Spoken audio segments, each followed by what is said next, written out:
أعوذ بالله من الشيطان الرجيم بسم الله الرحمن হ্যালো, আসসালামু আলাইকুম। আজকে আমরা যাচ্ছি একটি কবর মেরামত করতে। এই সেই কবরটি আপনারা ভিডিওর শুরুতেই দেখতে পেয়েছেন। এই কবরটি আজকে আমরা মাটি দেব এবং চারপাশে ফুল গাছ লাগিয়ে দেব। আমাদের ভিডিওটি সম্পূর্ণ দেখুন এবং আমাদের পাশে থাকুন। كل نفس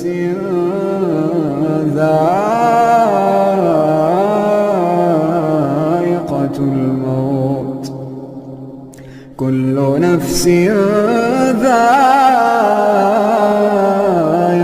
الموت ثم إلينا ترجعون والذين آمنوا وعملوا الصالحات এটি পার্ট 2 ভিডিওটি لنبوئنهم দেখবেন من অবশ্যই। الجنة غرفا